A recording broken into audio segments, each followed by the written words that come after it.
So, hi, welcome, welcome, welcome. Thank you, Danielle, for being with us today. I'm so excited. We always have amazing guests, and today is a special one.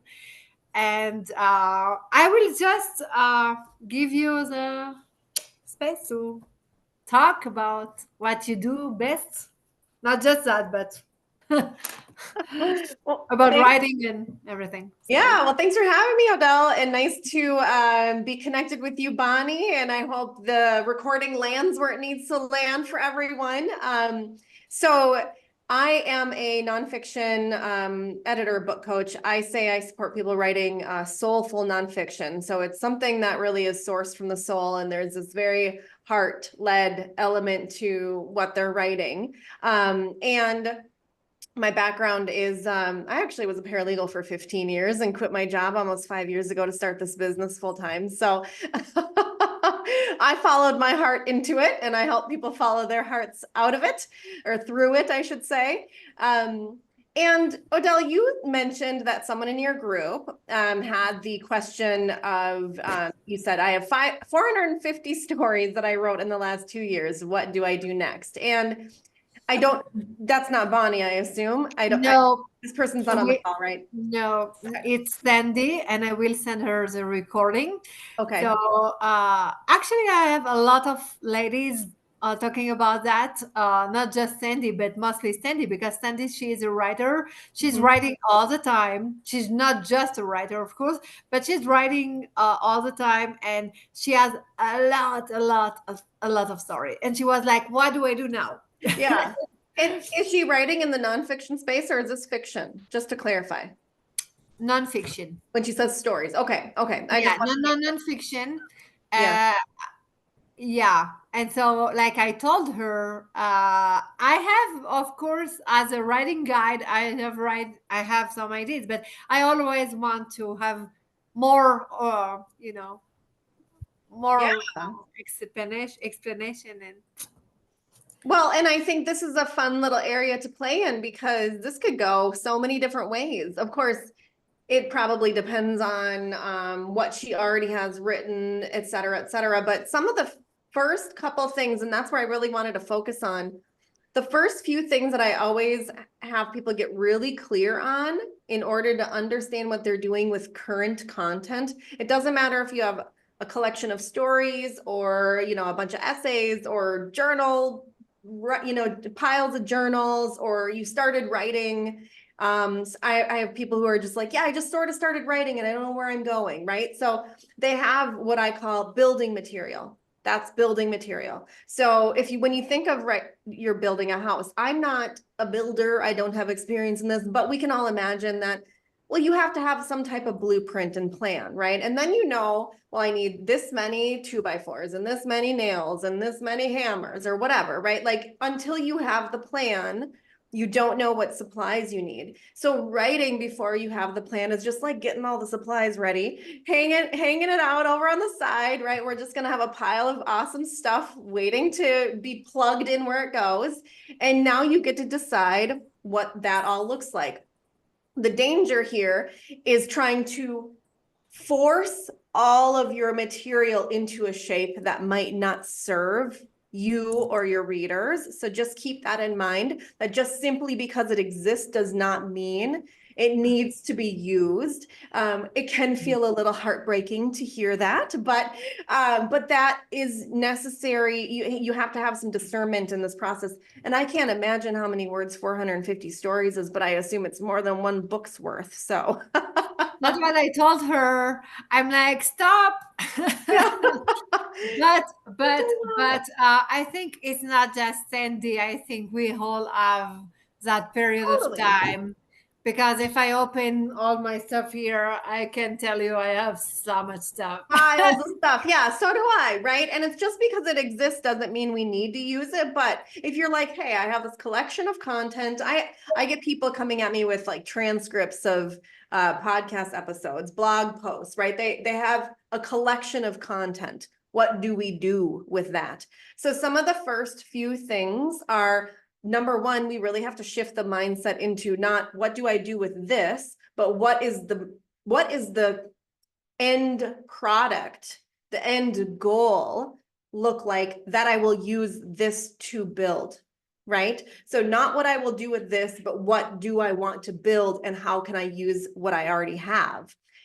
So that's where you need to, number one, take that mindset shift into.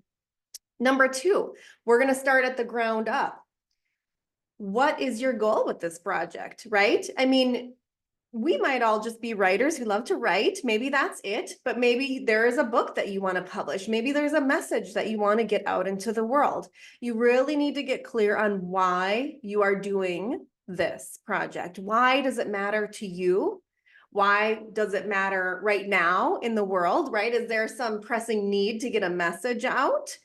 Is there some type of trending topic that we need to add to, right? So what is the biggest why that you can think of? Deepest why? Why does I this love the matter? why. Yeah. I love the why. I spend Yeah. so much time coaching people on the why, you know. Yeah.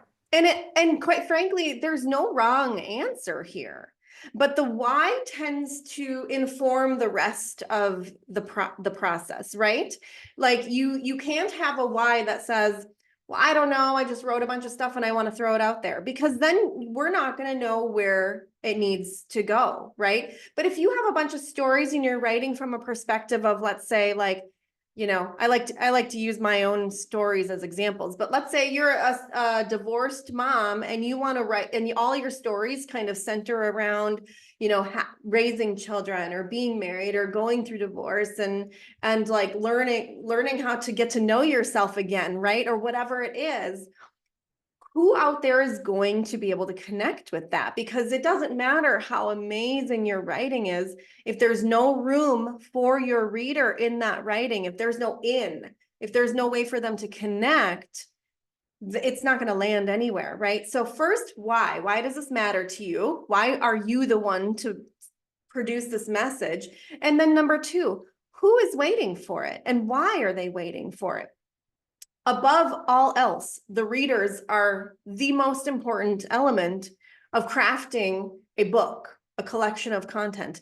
If you do not have someone waiting to read that, if you do not have someone going like, I would love to give you my $20 for that book, please, thank you, right? Like if you don't have someone who says, oh my gosh, I need to read that, I need to hear this message, then none of the rest of the conversation matters. Slap it into a book, throw it up on Amazon, call it a day, period. You could stop watching right now. But if you want to sell it to the market, you have to understand who's out there, who's waiting, what their desires are.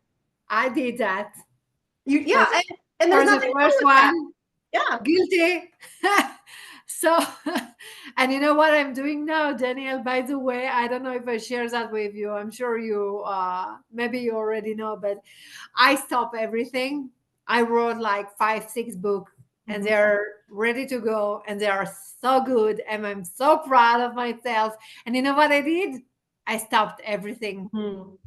I went back to the first book and I restart all over. And I'm like, but I have 5, 6 books ready to go and they're perfect. But I did go back and rewrote the first and I'm doing it all over again. I saw that. Yeah. Yeah. And So it's here with we are. you're bringing the reader into the conversation, is what you're telling me. Yeah. Yeah. Exactly. Exactly what I'm telling you. Yeah. Exactly what I'm telling you. Exactly. But I think it's also a process as a writer, I know Bonnie, she know my business coach Gary Barnes, and I think since I met him, I understand more about the message, and it's not about me. It's not about. It's important, right? Right, to be also taking care of ourselves in the process because Right.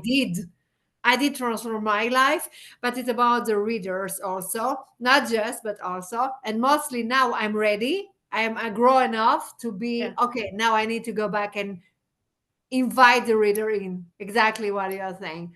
And it's amazing. Anyway, yeah, go ahead. Sorry. Yeah. No, Bonnie, do you have question? I want to ask Bonnie if she has a question or you good, Bonnie? Um, no, I'm just listening carefully. I don't have a question, but this is the place I've been thinking about a lot in these last months. Why I did the writing that I've done and writing that's coming up and exactly who it's for. We do need to know completely and without question the answers to those two things before we can get anywhere. Right. And I call them like measuring sticks, right? Like I call these tools. We have to understand who our readers are, and then specifically two sides of the same coin, their pain and their desire, right? So those are the two biggest elements. What is it that is driving them to look for this book? What is it driving them to click the buy button?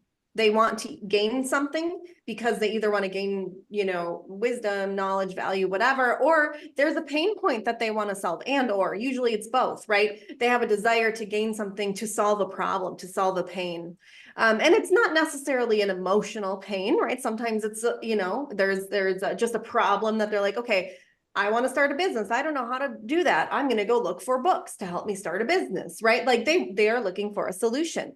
So if your book does not answer that, they will not consider it as something that they want to purchase, right? So, and I always say readers are selfish. They don't care who you are. They don't care how amazing your story is. If it doesn't have something for them, they will keep scrolling. They will not stop. You're going to get your best friend and your sister and your whatever, right? Like, your networking friends, there's a handful of people that are going to buy your book because they know who you are. But most of the time you're going to get readers who are self-focused, self-interested. So if you don't know who self is, then you're a mismatch. You're not going to hit them in the market. So you have to understand that. So with a collection of stories, even though they may be your stories, they may be personal stories, you must have an understanding of who might benefit from hearing these stories. And the next element after readers is what I call theme, right? You've heard of this theme, your universal message, the thread that holds them all together. This is going to be of utmost importance in a collection of stories. They have to feel cohesive and they have to feel universally open enough to connect to, right? So are you just slapping together a bunch of stories that on a bunch of different topics that are not thematically related, and your readers are going to go, I don't know what I'm reading here, right? Or is there a theme, perhaps even by, maybe there's different parts. Maybe you have 4 or 5 different parts where it's like, this one's on love, this one's on money, this one's on children, whatever, right? I've worked on a couple books. There was a collection of poetry where she really themed them out. There was poems on love. There was poems on whatever. So that really works well, but united, no matter how many parts, how many pieces, they all have to be one thing together. So what is that thread keeping them from falling apart? That's what the theme is. And the theme is what we call universal, because there's room for your readers to say, oh gosh, I totally get it. I feel that. Oh my gosh, I resonate. There has to be a resonance. A resonance, what that word really means, I just recently heard a discussion on this and I thought it was so beautiful. We resonate with something that is inside of us that we're seeing projected elsewhere, right? If it wasn't already inside of us, we wouldn't recognize it. And so when you're talking about your story, if I resonate, it's because there's something inside of me that is just drawn to it. And I don't even have to think about it. I feel it. And so where this becomes important is thinking about what elements of your story are relatable above and beyond the what I call like the external or the experiences, the what happened, right? So let me give you an example. I'm working with a woman right now. She's traditionally publishing, so we are on the path to prepare everything, but her manuscript is done. She wrote a story about her journey through infertility, adopting her son, and then getting breast cancer. And she didn't want it to be a breast cancer book. She didn't want it to be an adoption book. She didn't want it to be a book about infertility because it was none of those things. For her, the journey was about womanhood, her femininity, and how each one of those experiences challenged what she saw as her femininity, what she was told defined her as a woman. And so what she did was she took her, three kind of individual experiences and she elevated it to more of a universal level. I've never had breast cancer. I've never struggled with infertility. I've never adopted a child or been adopted. So I don't relate to her experiences in those places. I relate to her experience as a woman, trying to define myself as a woman, not because she lost her hair, she lost her boobs, she lost her uterus, like she lost all these things, right? That are supposed to define her as a woman. So she made this a bigger conversation that I found room for, even though I had never experienced any of those things ever.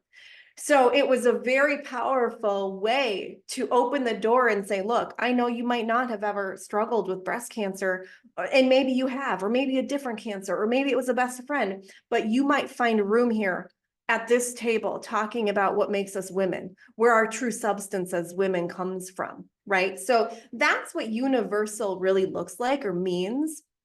When we can elevate our experiences to mean something deeper and something that hits just on the human level, doesn't matter what size, shape, culture, race, country, anything, it doesn't matter however you identify yourself, you're a human at the core of it, and that's the element that we're looking for. So in that collection of content, in those stories, what might be a common thread that feels universal, that feels like people are going to be able to relate to, that you can make your content add to a bigger conversation. And here is another like little side note on that. Sometimes what you've written needs to be revised to fit that. And that's okay. That's why I call it building material, because you're probably not writing it in its final form without understanding the final form, right? We're not necessarily going to be able to fit a mold that doesn't exist yet, right? So you may need to go back to those stories and say, okay, like this one feels like it might, be categorized this way. This one feels similar to that. This one feels like that. And you might start kind of going through them and adding words that feel relevant categorically, topically, right? And then you can go through and say, look, I might have, maybe whip out a spreadsheet. I don't know, I'm a spreadsheet girl, whip out your spreadsheet, put your story titles, maybe put, the word count, whatever, and then start categorizing them and looking at them with a bigger microscope. What do all these have in common? What do they not? What kind of story might they tell together, or the bulk of them might they tell together? Who might be out there waiting for this? And one way to fill in some gaps here is to do some comp title research. Go research the market, see what's already out there on some of those topics. See if there are other story collections out there that might be doing something similar to what is possible for yours. Comp title research can be really, really powerful. And comp is not short for competition. It's short for comparable. We're looking for comparisons. We're looking for what is already out in the market, meaning the market has an appetite for it. And we're looking for what's already working, right? Or not working if they're not getting great reviews.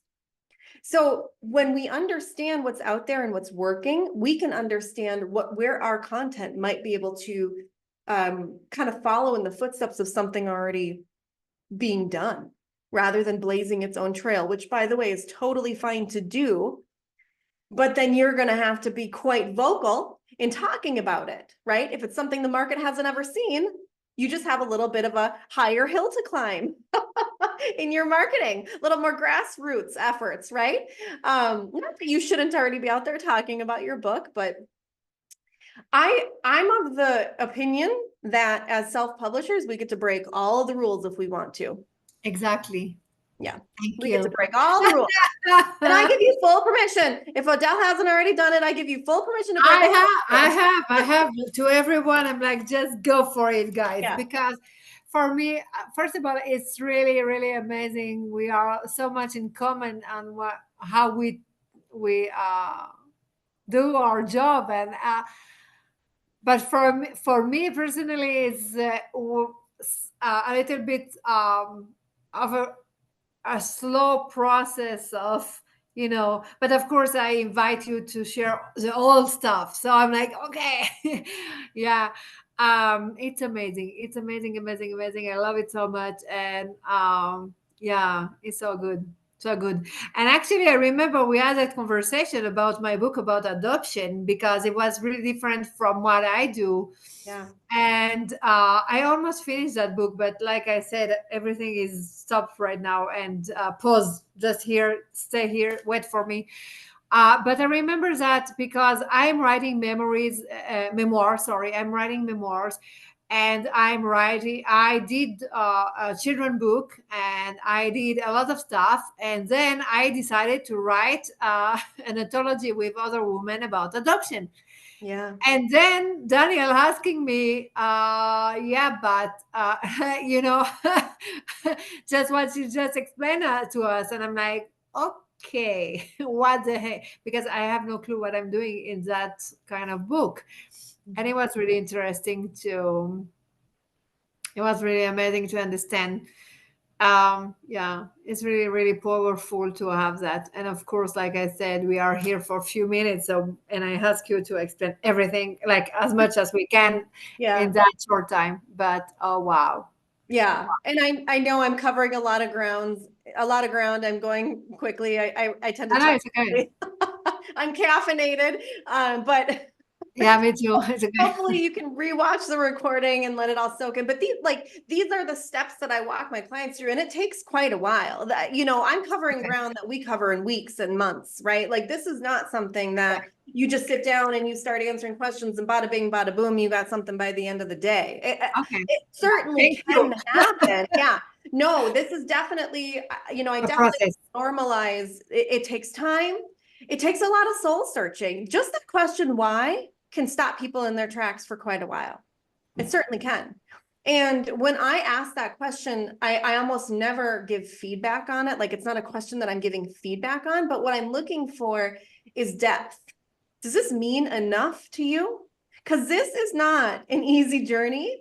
It's going to take time, energy, money, right? Like you're going to invest a lot of sweat equity and other things into this process. And for most of my clients, they kind of like rip their hearts out and they hold it in their hand and they say, oh my gosh, how do I write this into a book? It's a very deep, meaningful process that takes time and it takes a lot of searching.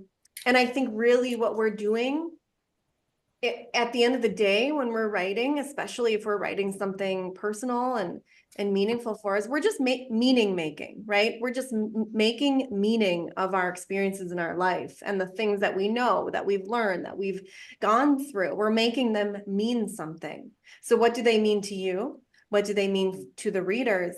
And then we move on from that to how do we create a vehicle to deliver the value that we want to deliver, right? What is the value that your readers are searching for? So you understand what it means to you by this point. Hopefully you have a pretty good idea of who your readers are, what they're hoping to gain, right? And then you can start, making promises. That's what I say. What's your big promise? What are you promising to deliver in this book? One line. What are you promising me that I will get? What's the promise here? It doesn't matter if it's an inspirational story or lessons on how to XYZ. It doesn't matter, which direction you're taking it in, but there has to be a promised value at the end of the day. And it's something that you should really feel like you're taking a stand on, like you're saying like, this is possible, or this is something that you can learn, or I'm going to teach you this, right? Like, it's not just like, here's a bunch of facts, here's a bunch of stories, take what you will, right? You're shaping them and you're curating that collection of content to deliver the value that your readers are asking for. It's like you buy a bus ticket to Cincinnati. Well, you know exactly where you're going and on what. But you don't, because you don't walk up to the station and just say like, give me a ticket. You have to, you're exchanging your value for something specific, right? So we want to make sure that there's specificity in the way in which you intend to deliver this content. Without that specificity, it's very difficult to determine, well, how should I organize this stuff? And well, what topics do I want to talk about? What is that, like thing that kind of keeps everything together? So you have to get an idea of why this matters, who you're trying to serve, and what you are promising to deliver, because at the end of the day, you're going to double check that you've actually delivered on that promise. After everything's put together, we go back and we use that as our measuring stick. Did we do what we say we were going to do, right? So I would say with a collection of stories, you may or may not be, hi, This is Diana. nice to meet you. Nice to meet you too. It's been a crazy day, so my apologies. No worries. No worries. So at the end of the day, with a collection of stories, you, especially 450, you may be leaving a lot of those out. You may need to look at whether or not some of them must be combined into a larger story, or whether or not you're looking at a collection of, vignettes and little pieces that just kind of add up to one big story, right? That's possible. So this is where there's a lot of room to play. You can make your own rules. You can go out into the market and see what's already being done and use that as some inspiration. Yeah, go ahead, Odette. I have a question for you, because we are saying about the 450 stories, but I have some people they have just like they have 30 story, 20 story, 10 story, 5 stories. Yeah. And of course we can take one of those and develop one. And of course we have, like you said, we have a lot of room to play with that. And we agreed we don't have rule, we can play with it. And after a while we will structure everything and start to play with involve more people and start to get more on point with the reader and everything. But my question is, what is the minimum of stories? Like if I want to do a book of just stories, right? What is the minimum of stories to have a book? Actually, I know the answer, but I want you to explain, because I don't just want to stay stuck with the not stuck, but I just don't want to focus just on I have 450 Yeah. or I have 2050, or I want to go down a little bit more because we have also some people who just starting, and I want to so what the minimum stories? So it's going to depend on the size of the stories, but what I would recommend you wrapping your head around is, here's the thing. We can talk about what the market appetite is, but a collection of personal narratives, you're probably going to be in the market of what a memoir is going to feel like, right? And I would say you're going to aim for somewhere between like 40 to 80,000 words. So is each story 200 words or 2,000 words? It doesn't necessarily matter. But if you're sitting at a story that's 2,000 words and you're hitting around 40,000, you're looking at 20 stories, right? So that part doesn't matter as much. And if you're starting out and you don't have this expansive collection of content that you are trying to make use of and put into a book, then I would suggest that you don't necessarily look at it as I'm writing a collection of stories. It's look at it as one big story, whether or not there's multiple scenes, multiple parts to the story, right? That's okay. Each scene can be a little story in and of itself, but the book has to act as one item, one piece of writing, one story, one journey you're taking your readers on. It doesn't matter how it's structured or broken up. But typically the market has an appetite for, around 40 to 80,000 max. I mean, again, we break rules all the time. I just did a painful edit on something, almost 200,000 words. And I don't recommend that. But if your readers are willing to buy it, great, beautiful, let's do that. But my best advice is try not to allow numbers or maximums or minimums to inform your work. Try to get rid of that thinking. You know, like I said in the beginning, it doesn't matter that you have 450 stories. We're not going to try to create something that shoves those into it, right? We don't want a container that allows room for everything if that container doesn't work, right? So try to get rid of, I tell people, and in fact, I just did a video yesterday, try not to care about word count. Try not to care about how many It's chapters. what I say to Diana all the time, right? Diana, I'm always, Diana, please stop looking at you, right? Yeah, I don't look at word count. I do in the early stages of my writing though, like I read something where someone suggested, you know, if you're writing something like this, you know, you might want to consider doing like X amount of words a day or per session or whatever. And so like I had that like in the back of my mind, but I don't like initially, but I don't check it anymore actually at all. Like And sometimes that helps, like, hey, you know, I'm gonna set a goal to get this done by September. And if that was my gonna reason. write X amount of words a day, and that's totally fine to do. But when you allow those things to control, then it starts feeling stressful and you get pressure and then you start writing just to like write, and then it gets what I call fluffy, like you're writing kind of like bullshit, you know. And Exactly. Yeah, we can say value. bullshit here. We are saying bullshit here for sure. Yeah. I have Bonnie has a question, I think. Hi. Hi, Bonnie. Just listening carefully.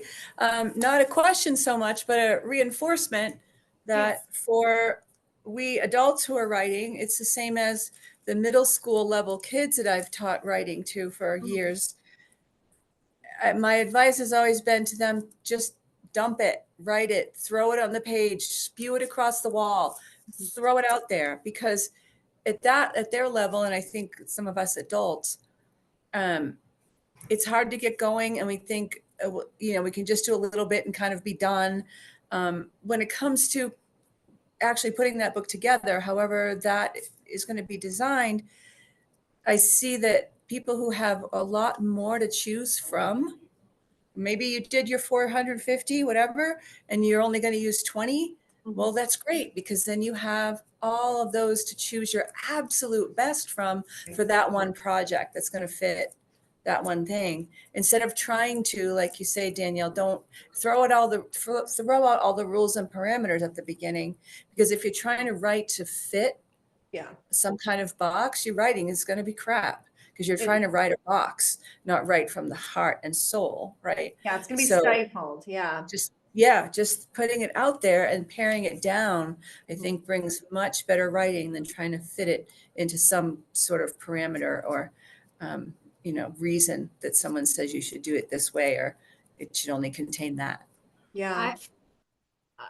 I love that we all agree about it's most important, like right from your heart, from your soul. I'm so happy we are all like here, and we are all like, I want just to wow.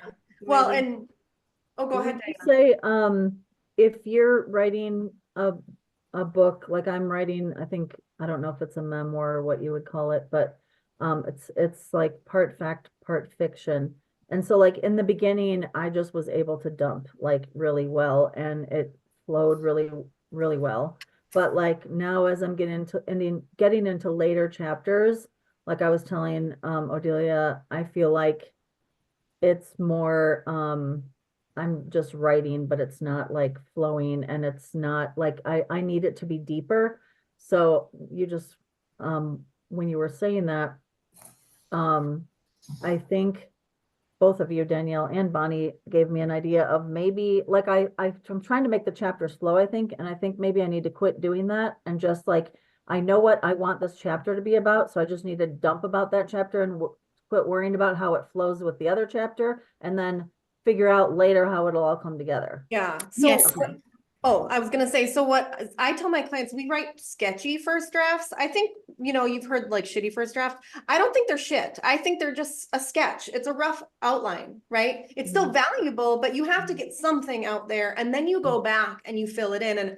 And like in my school, we actually put more energy into the self-revision and self-editing process, I think, than we do the writing. And actually we spend much more time, mapping it out and really structuring it in the beginning. And that makes the writing, you can just kind of get it out there, because you know what you're writing. I know what I want in this chapter. It's these 3 scenes or whatever. And then you just get it out.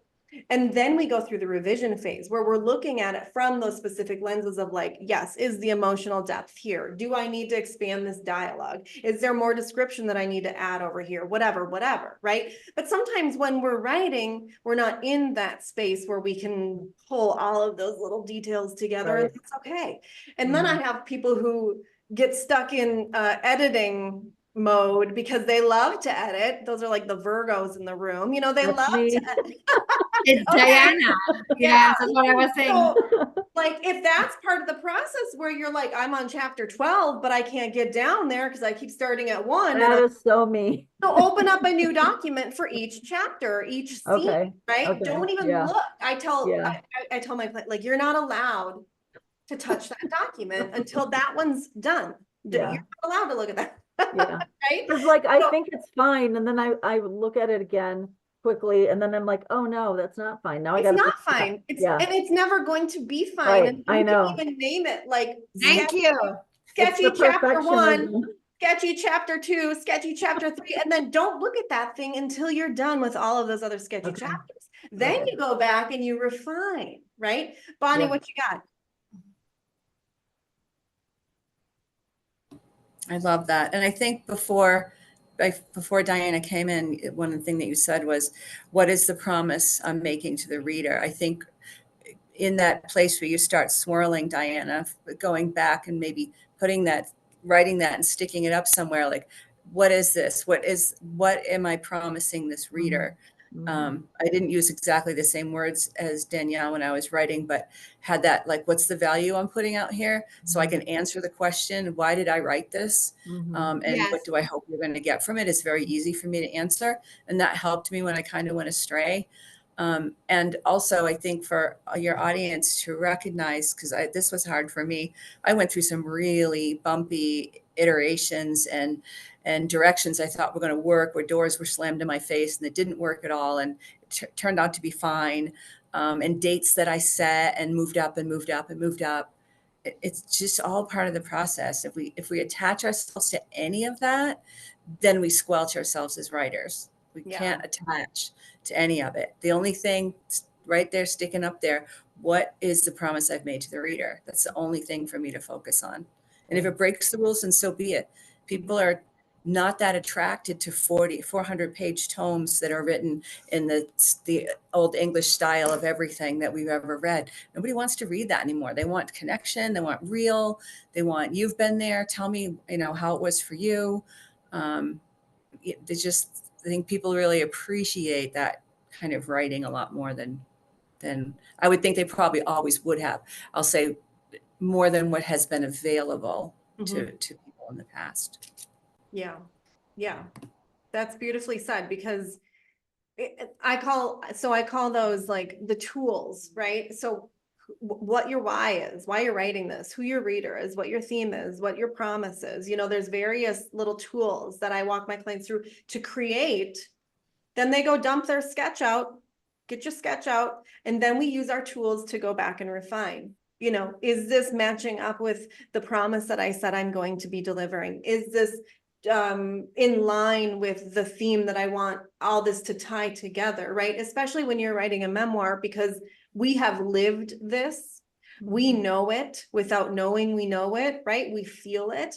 We need to make sure that there's room for the reader to come into that picture and feel it with us. So using these tools allows you to check yourself, right? Like go, okay, I'm not looking at it from my lens anymore. I'm looking at it from this lens. I'm looking at it from this lens, right? And then you get to just, go through that process of saying, well, what does chapter 4 need in order to make it live up to its potential and its promise, right? And then you go through that act of revising. Yep.